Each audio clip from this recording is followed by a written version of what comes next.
It started on a quiet night in Savannah, Georgia, the kind that hums with secrets. The air was thick, heavy with jasmine and unspoken truths. My mother, Eleanor, was upstairs lost in a phone call, her voice a distant murmur. The house felt like ours alone, a stage set for something dangerous. I was 20, bold, untamed, always chasing what I wanted. That night, I wanted Vincent, my father's oldest friend, a man who'd been part of our lives forever now, 42, with a gravelly voice and eyes that saw too much. I slid onto the couch beside him in the living room, whispering silly secrets in his ear, my breath warm against his skin. He stiffened, gripping the armrest. "Stop it, Lila," he said, voice low, warning. But I didn't stop. I leaned closer, lips brushing his cheek. He froze, then kissed me back, hesitant, real. In the house where I'd once played dolls and begged for bedtime stories, I crossed a line I could never uncross. The room spun shadows dancing on polished floors. His hands found my shoulders, pushing gently, but I pressed closer, heart pounding. The kiss deepened, a spark igniting something wild, forbidden. We moved to the couch, my sweater slipping off one shoulder, his fingers tracing my arm, careful but hungry. It wasn't just a moment, it was a plunge into something we couldn't control. I was Lila, the girl who took what she wanted, and this was my story of chasing the unthinkable. I grew up in a polished Savannah mansion, not a castle of stone, but a suburban fortress with gleaming floors and custom furniture. My parents, Charles and Eleanor, gave me everything: dresses, phones, vacations. I only had to smile or pout, and the world was mine. Maybe that's where it started, the idea I could have anyone, even Vincent.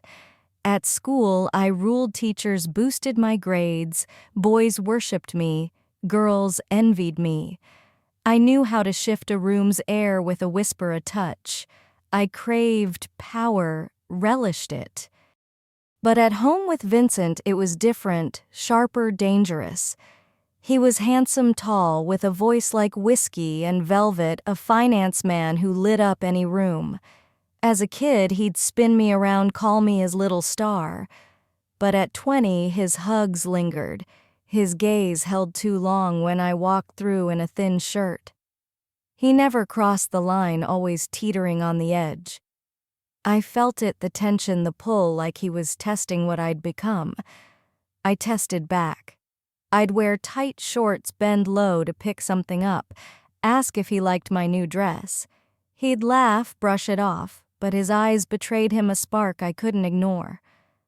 One night I pushed harder, wearing his button-up shirt sleeves dangling, and sat close on the couch. He avoided my gaze, body rigid.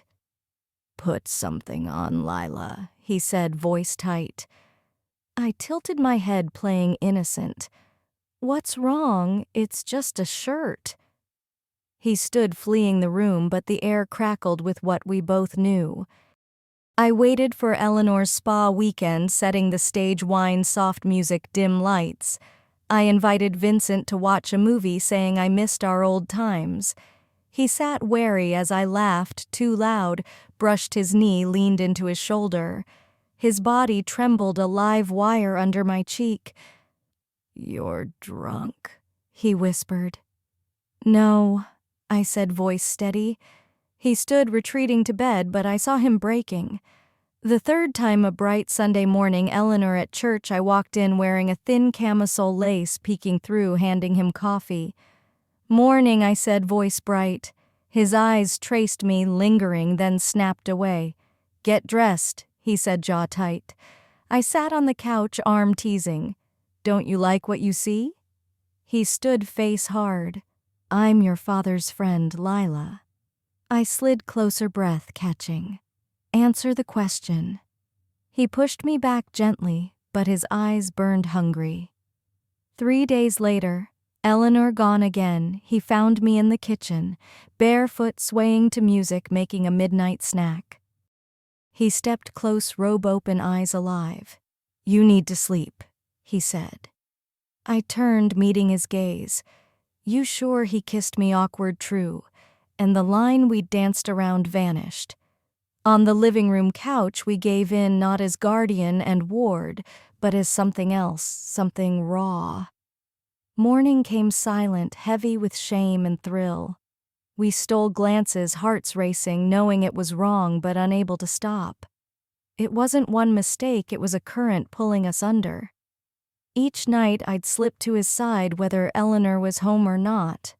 I wore his favorite colors, cooked his meals, laughed at his jokes, sat on his lap phone in hand. Once I left a mark on his neck. He covered it, blaming a razor burn. Eleanor believed him, always did, but her eyes caught the shift, his gaze on me, his hand pulling my chair. She felt it, the change, but didn't know how deep it ran. One night I pushed too far. Eleanor was upstairs on the phone. I climbed onto Vincent's lap, whispering secrets, lips grazing his ear. "Stop," he said, voice strained. "This isn't safe." I kissed him, and he kissed back, the house holding its breath. Eleanor's footsteps snapped us apart. I bolted to the hall, heart hammering as she entered, eyes scanning, sensing the truth but finding no words. She went to the kitchen, silent. We nearly got caught, and the thrill only fueled us. We met in the garage, the laundry room, his office, stealing moments. In the pantry, as Eleanor set the table, I pulled him close for 5 minutes, a wicked grin on my lips. We were addicts, feeding a hunger that grew bolder. He gave me a necklace, no note, just a gift. I wore it at dinner. Eleanor admired it. Vincent choked on his wine. I grinned, savoring the secret. But cracks appeared. He lay awake, staring at the ceiling, asking, "What's the plan?" "Lila." I shrugged. "Have fun." He shook his head. "This isn't right. We need to stop."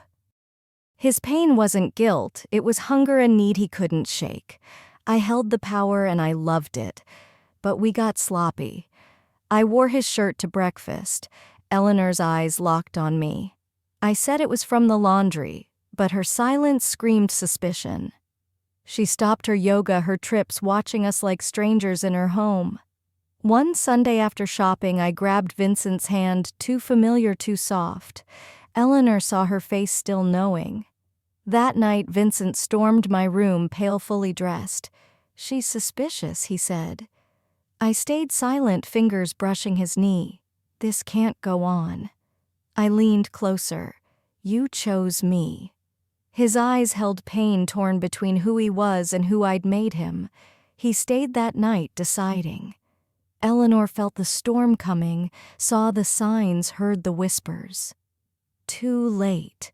We were done hiding, lost in our secret world. When Eleanor left, the silence hit like a freight train. No calls from the kitchen, no clink of wine glasses. Vincent barely ate, drifting through the house like a ghost. I felt free, victorious, but the silence she left weighed heavier than I'd thought. I wore his favorite perfume, loosened my robe, brushed his shoulder. He barely looked, staring at old family photos, searching for a way back. One night in a camisole and lace, I leaned close. "She's gone. Isn't that what you wanted?" His eyes were empty. "I broke my best friend's wife," he said. "I let you do this. You couldn't stop." I snapped, voice sharp. "She's gone and I'm here." He pulled away, hands steady on my wrists. "This isn't love, Lila. It never was." I stared, heart cracking. "What is it then?" He left no answer. Morning came. A suitcase waited by the door. "I'm getting help," he said, voice firm. "A counselor, a retreat. Time to fix this." I panicked. What do I get out of this? His eyes held new sadness. "You need help too, Lila, more than I can give." Rage burned under my skin. "You're just leaving." He nodded. "I lost Eleanor. I can't lose myself too." The door slammed, leaving me alone, untouchable. The house grew cold, dust settling in corners. I stopped wearing perfume, brushing my hair, getting out of bed. I thought I was unstoppable, but I was just a girl with no one left. I found a photo in his nightstand, us by a lake, Eleanor's hand on Charles's back, my arms around them, smiling whole.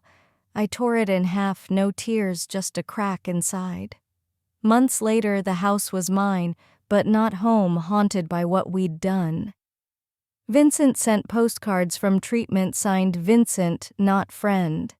I lingered in the living room, tracing the couch where it began, where I whispered secrets no one should share. Did I stop? Did he? We didn't want to. The walls could be painted, but the rot beneath spread. We burned a family, and now we're choked by the smoke. The end came quietly.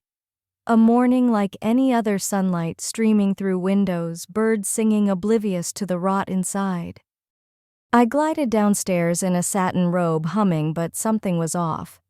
Eleanor's chair was empty, her coffee cup untouched, her perfume gone. Vincent was in the kitchen, eyes tracing me, guilt and want colliding. Morning, I whispered, fingers grazing his back. He didn't answer, then said, "This ends now, Lila." I laughed soft. She's not strong enough to stop us. His gaze was cold. She knows. He kissed me, brief, final, proving he always would. Eleanor had been awake, listening, hearing our whispers, our laughter, the betrayal screaming through the silence. She'd seen the sign stains on sheets, my scent on their bed. She came downstairs, face pale, drained of color, sitting, arms crossed. "Sit," she whispered. I sauntered in robe, slipping, facing her. "I want the truth," she said, eyes piercing. I played coy. "What truth?" Her lips tightened. "Don't play dumb. I've seen the looks, the stains, your scent. I'm not a fool." Vincent stepped forward. "Eleanor." She cut him off, voice shaking. "What's happening, Lila? Are you in his bed?" The air froze. Vincent's cup crashed, coffee splashing. I tilted my head. "Want me to lie?" She recoiled. "How could you?" she whispered. "He's your father's friend." I smiled, calm. "He's mine. You lost the spark to keep him." She slapped me, my cheek burning, but I stood firm. "I see you," I said. Her eyes filled with tears. How long? Vincent buried his face in his hands. Months. Eleanor staggered, gasping as if struck. "I gave you everything," she cried. "This family, this home, you destroyed it." Vincent whispered. "It's my fault." She screamed, voice breaking. "You both did." Her eyes wild, saw us as monsters. She laughed, cold, broken. "I should call the police." I leaned in, icy. "You won't. You love him too much, and you never controlled me." She broke, silent, drifting upstairs. An hour later, she returned, dragging suitcases. Vincent stood, panicked. "Eleanor." She looked at him, then me, eyes dead. "You're not mine." She walked out the door, closing with finality. Vincent stood, voice hoarse. "This isn't what I wanted." I smirked. "You didn't stop." His eyes held regret, a fracture deep within. We'd erased her, but the victory was hollow. What do you think? Have you ever been caught in a storm like this? What would you do?